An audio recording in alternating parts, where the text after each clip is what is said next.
வணக்கம். கேப்டன் டிவியோட மனமிட்டு பேசலாங்கிற இந்த நிகழ்ச்சியில உங்களை சந்திக்கிறதுல எனக்கு ரொம்ப சந்தோஷம்.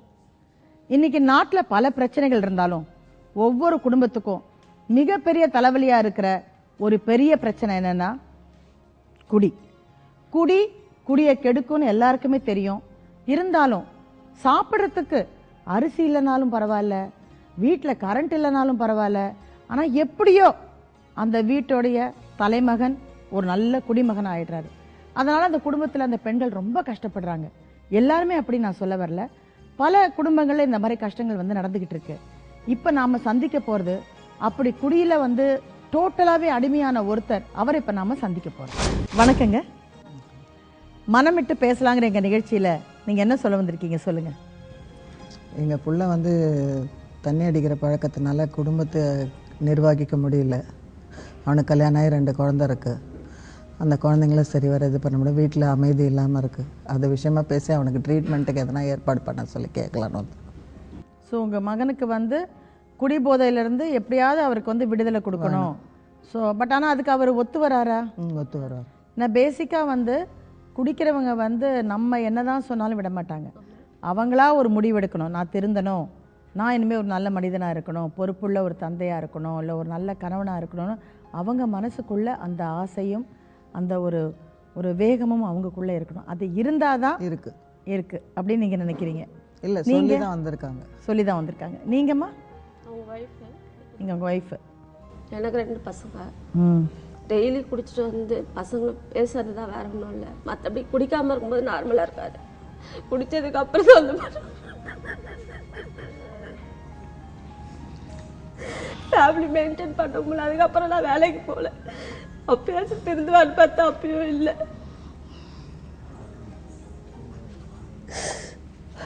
நாளுக்கு நாள் அதிகமாக இருந்தால் போகுது. அதனால ட்ரீட்மெண்ட் பண்ணலான்னு சொல்லிட்டு அவரே கூட்டிட்டு வந்து, அவர் ஒத்துக்கிட்டு தான் இந்த இதுக்கு கூட்டிட்டு வந்து. வருத்தப்படாதீங்கம்மா. எனக்கு தெரிஞ்சு என்னுடைய சக கலைஞர்களாக இருந்த ஒருத்தர் 2 பேர் கூட மெட்ராஸில் டிடிகே அப்படின்லாம் சொல்லி இருக்கு. நீங்கள் அதை கேள்விப்பட்டிருப்பீங்க. அங்கே அடையாறில் இருக்குது. இந்த மாதிரி நல்ல ட்ரிங்க்ஸுக்கு அடிமையானவங்களை அங்கே அவங்களுடைய மன ஒப்புதல் இருந்தால் கொண்டு போய் சேர்க்கலாம். அதில் சேர்த்து நல்ல குணமாயிருக்காங்க. அதுக்கப்புறம் குணமாயிட்டு அவங்க வெளியில் வந்ததுக்கப்புறம் அவங்களை விடாமல் யோகா, தியானம், புரியுது இல்லைங்களா? ஏன்னா உள்ளே இருக்கிற வரைக்கும் எப்படியோ கண்ட்ரோல் ஆகிடுவாங்க. ஏன்னா வேறு வழியே கிடையாது. ஒன்ஸ் ஒத்துக்கிட்டு உள்ளே போயிட்டாங்கன்னா அந்த 45 நாளோ 60 நாளோ இருந்தாலும் அதில் அவங்க ஓரளவு திருந்துறதுக்கு நல்ல வாய்ப்பு இருக்குது. ஆனால் வெளியில் வந்ததுக்கப்புறம் திரும்பி இந்த பழைய குரூப் ஃப்ரெண்ட்ஸ் இருப்பாங்க பாருங்கள், அவங்க அவ்வளோ லேஸில் விட மாட்டாங்க.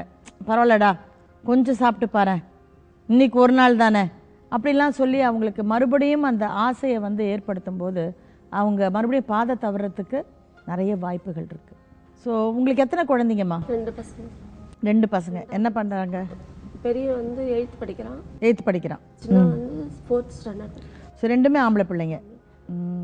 அப்போ குடும்ப வருமானத்துக்கு என்ன பண்ணுறீங்க? நான் வேலைக்கு ஒர்க் பண்ணுறாங்க. நீங்கள் வேலைக்கு போகிறீங்க.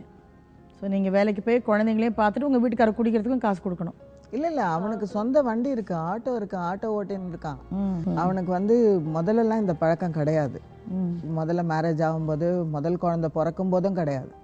2வது குழந்தை பிறந்ததுக்கப்புறம் ஃப்ரெண்ட்ஸுங்களோட சேர்ந்து இந்த பழக்கம் ஜாஸ்தி. இப்போது ரொம்ப ஜாஸ்தியாக இருக்குது.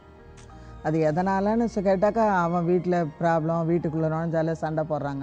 நீ காசு கொடுக்கலன்னா யாருமே சண்டை தானே போடுவாங்க. வண்டி ஓட்டிட்டு நீ மாட்டுக்கு யோசிக்கவே மாட்டேங்கிறாங்களே. எனக்கு புரியவே மாட்டேங்குது.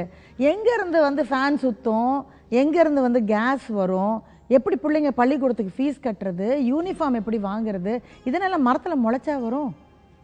எல்லாம் போய் உழைச்சா தானே வரும். ரெண்டாவது குடிச்சிட்டு ஆட்டோ ஓட்டி அது வேற யார் மேலே ஆக்சிடென்ட் பண்ணா கால் ஆயிடுச்சு, கால் போயிடுச்சு. நல்லபடியாக இருந்தவர் கால் ஊனமாயிடுச்சு. ஆக்சிடென்ட் ஆகி ராயப்பேட்டை ஹாஸ்பிட்டல் அட்மிட் பண்ணி அது ஒரு 2 மாதம் ட்ரீட்மெண்ட் கொடுத்து கால் ஊனமாயிடுச்சு. நல்லா பிறந்த பையன், நல்லபடியாக இருந்தான். இப்போ கால் ஊனமா பாருங்களேன். கொடுமை.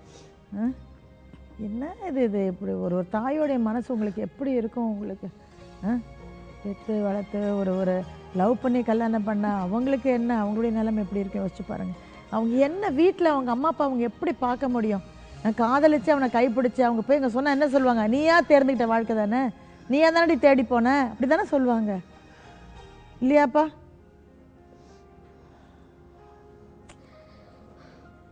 சொல்லுமா. கிட்டத்தட்ட அது ரொம்ப அவங்க மற்ற சிஸ்டர்ஸ் பிரதர்ஸ் முன்னாடி ரொம்ப அவமானமாக இருக்கும் இல்லையா? பிரதர்ஸ் கிடையாது, சிஸ்டர் தான் 2 பேரும். எங்கள் வீட்டில் பிரதர்ஸ் யாரும் கிடையாது.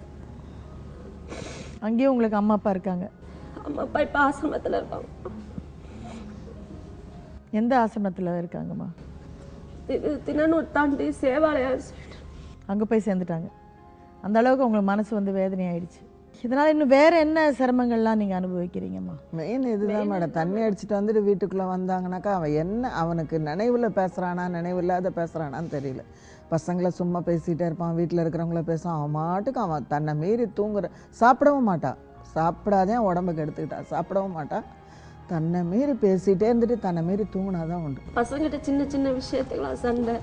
இது பொருள் எடுத்து வைக்கலன்னா பசங்க விளையாட்டு தானோ, அதுங்களை போய் பண்ண அர்த்தம். அவங்கள போய் நீ செஞ்சு தான் ஆகணும். அதுங்களுக்குள்ள பசங்களுக்குள்ள அப்பாவுக்கும் சின்ன பையனுக்கும் ரொம்ப வெறுப்பு வருது, ரொம்ப ப்ராப்ளமாக இருக்கும். இல்லை, அது நியாயம்தாம்மா. குழந்தைங்களுக்கு வந்து அப்புறம் தந்தைனாலே ஒரு வெறுப்பு வந்துடும். தந்தை மேலே எப்போ பார்த்தாலும் வந்து அம்மாவை அடிக்கிறாரு, பாட்டி அடிக்கிறாரு, திட்டுறாரு. தண்ணி அடிக்காதப்போ நல்ல பாசமாக இருக்கா, அதுங்க கேட்குறத வாங்கிட்டு வந்து கொடுக்குறான், எல்லாம் செய்கிற. தண்ணி அடிச்சுட்டு வந்துட்டானா தான் இந்த பிரச்சனைங்க. வீட்டில் யாரையுமே பார்க்கறதில்ல, மனிதன் மிருகமாக மாறிடுறாங்க. ஆமாம், பொண்டாட்டி புள்ள அம்மா அப்பா யாரையுமே பார்க்கறது கிடையாது. அந்த தண்ணி அடிக்கலைன்னா ரொம்ப நல்லவனாக இருப்பான், தண்ணி அடிச்சிட்டாதான். கடவுளே, இது வந்து எப்படி சொல்கிறதுனே தெரியல. ஏன்னா ஒரு நல்ல, நான் எப்போவுமே சொல்லுவேன் எல்லார்ட்டையுமே, எனக்கு தெரிஞ்சு யாராவது ஃப்ரெண்ட்ஸ் எல்லாம் கூட ஒரு ஜாலியாக லிக்கர் பார்ட்டிலாம் இருக்கு இல்லையா, அப்போ கூட சொல்லுவேன், எதுக்கு காசை கொடுத்து வம்ப விலைக்கு வாங்கணும்? நல்லா சாப்பிட்லாம், பிடிச்ச புடவையை கட்டிக்கலாம், இல்லை ஒரு 4 நல்ல போய் ஒரு ஏழைகளுக்கு உதவி செய்யலாம்.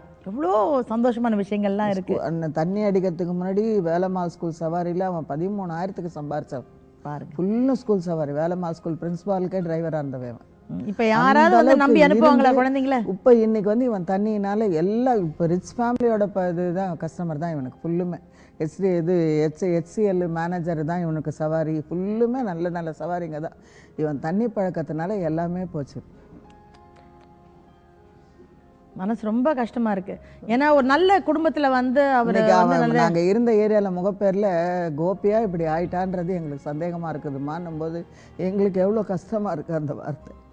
அந்த அளவுக்கு கொடி கட்டி பறந்தான் ஸ்கூல் சார்ல. 6 மணிக்கு வண்டி எடுத்தான்னா அவ்வளோ சூப்பரா வண்டி ஓட்டி இருக்கு, அவ்வளோ மடமட நல்லவரா இருந்திருக்கு. எப்படிமா அந்த பழக்கம்? அது எப்படி வந்ததுன்னே எங்களுக்கு, அவங்க அப்பாவுக்கு அந்த பழக்கம் கிடையாது, எங்க வீட்டுல யாருக்குமே அந்த பழக்கம் கிடையாது. இவனுக்கு ஒருத்தனுக்கு தான் அந்த பழக்கம் எப்படி வந்ததுன்னே தெரியல.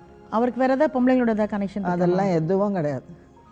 அப்போ அவர் இவ்வளோ வேதனைப்பட்டு வந்து ஒரு குடிச்சாதான் எனக்கு ஒரு ரிலீஃப்னு நினைக்கிற அளவுக்கு என்ன ஆச்சு? இல்லை யார்கிட்டயாவது கடன் வாங்கியிருக்காரா? அதுவும் தெரியல, எதுவுமே ஓப்பனாக பேச மாட்டேன்றாங்க. நாங்கள் ஓரளவுக்கு தான் நாங்களும் கேட்குறோம், எதுவும் சொல்லவும் மாட்டேங்கிறான். உனக்கு என்ன பிரச்சனை? வீட்டில் நிம்மதி இல்லை, இதை தான் சொல்கிறான். அதை இது ஒரு நல்ல சாக்குங்க. ஏதாவது ஒன்றுனா வீட்டில் நிம்மதி இல்லை, பொண்டாட்டி சந்தேகப்படுறா, பொண்டாட்டி திட்டுறா. என்னங்க இது? பொண்டாட்டி வேறு எங்கே தான் போவா? நீ தானே ஆசைப்பட்டு பொண்டாட்டியை கூப்பிட்டு வந்து லவ் பண்ணி கல்யாணம் பண்ணிக்கிறீங்க. அதுக்கப்புறம் பொண்டாட்டி வந்து திட்டுறா, பொண்டாட்டி வந்து சந்தேகப்படுறா, பொண்டாட்டி வந்து கடிக்கிறான்னா அப்புறம் என்ன பண்ணுறது? மாமியார் மருமகளும் ஒன்றா சேர்ந்து வந்தது எனக்கு ரொம்ப சந்தோஷமாக இருந்தது. 2 பேரும் நாங்கள் மருமகளாக நாங்கள் பார்க்க மாட்டோம், அவளும் என்னை மாமியாராக பார்க்க மாட்டான். அந்த அளவுக்கு நாங்கள் எனக்கு ஒரு பொண்ணு இருக்கா, அவளும் அவங்க அண்ணி நாத்தனார்ன்ற முறையில் அவளும் இருக்க மாட்டான். ஒரு ஃப்ரெண்ட்லியாக தான் நாங்கள் எல்லாருமே இருப்போம். அந்த மாதிரி ஒரு மாமியார் மருமகன்ற அவனும் அந்த மாதிரி தான் இருக்கான் இன்னைய வரைக்கும். இல்லை, அது ரொம்ப சந்தோஷப்படக்கூடிய விஷயமா. யூஸ்வலாக வந்து பார்த்தீங்கன்னா புருஷனும் ரொம்ப உபத்திரம் பண்ணி, மாமியாரும் உபத்திரம் பண்ணி எங்கள் நிகழ்ச்சியில் வராங்க. அந்த பொண்ணு வந்து ரொம்ப கஷ்டப்பட்டு வருது. ஏன்னா அதுக்கு எப்படின்னா தன்னுடைய தாய் தகப்பனெல்லாம் விட்டுட்டு லவ் பண்ணி கல்யாணம் பண்ணி வரா. லவ் பண்ணும்போது எல்லா ஆம்பளைங்களும் நல்லவங்களாக தான் இருக்காங்க. அந்த காலகட்டத்தில் அவங்க வந்து ரொம்ப நல்லவங்களாக இருக்காங்க. ஆனால் கல்யாணத்துக்கு அப்புறம் எதனால் அவங்க தவறு செய்கிறாங்கங்கிறது நமக்கு அனலைஸ் பண்ண முடியாது. அப்போ என்ன ஆகிடுது, மாமியாரும் சேர்ந்து இம்சிக்கும் பொழுது அந்த பொண்ணு எங்கே போவா? ஏன்னா நான் வந்து லவ் மேரேஜ். ஸோ எங்கள் வீட்டில் தான் ஒரு பிரச்சனைனா போய் எங்கள் வீட்டில் அழுதுன்னா ஃபஸ்ட்டு வார்த்தை என்ன? நீயா தேடிக்கிட்ட? நீயா தானே? நாங்கள் சொன்னோமா? எங்ககிட்ட விட்டுருந்தோன்னா பார்த்து சூப்பராக பண்ணி வச்சுருப்போம். நீயா தேடிக்கிட்ட? அனுபவி. அப்புறம் ரொம்ப அழுதான்னு வச்சுக்கோங்க, அப்புறம் தான் அழுவாதம்மான்னு அப்புறம் வரும். நான் முதல்ல குத்துறது என்னமோ நறுக்கு 4 வார்த்தையை குத்திடுவாங்க.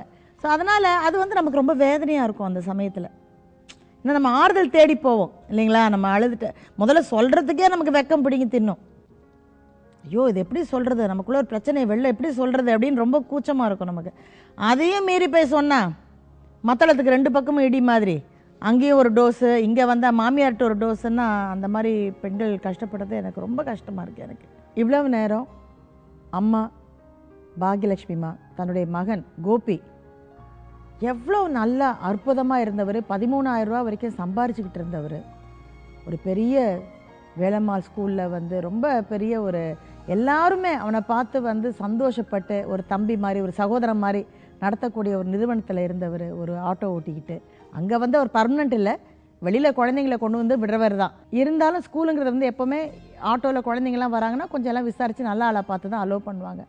அப்படிலாம் இருந்தவர் இன்றைக்கி காலப்போக்கில் நிலத்தடுமாறி ஆக்சிடெண்ட் ஆகி கால் ஊனமாகி இன்றைக்கி ஒரு மனைவியோட 2 குழந்தைங்களோட அவர் வந்து எந்த பக்கம் வாழ்க்கையை வந்து நடத்தி செல்வது, எப்படி நம்ம வந்து போகிறதுன்னு தெரியாமல் தத்தளிச்சிட்டு இருக்காரு.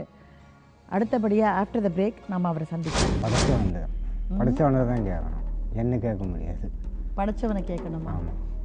படைச்சவன் வந்து உங்கள் பக்கத்தில் உட்காந்து உங்களுக்கு ஒரு குவார்ட்டர் ஊற்றி கொடுத்தாரா? 7 மணிக்கு மேலே தான் நீ வர. அப்போ பிரச்சனை பண்ணும்போது என் பசங்க இல்லாமல் இருக்குமா? பசங்க வர்றது 7:45 பிரச்சனை பண்ணிட்டு நான் அழுதுட்டு பசங்க கேட்காம இருக்குமா?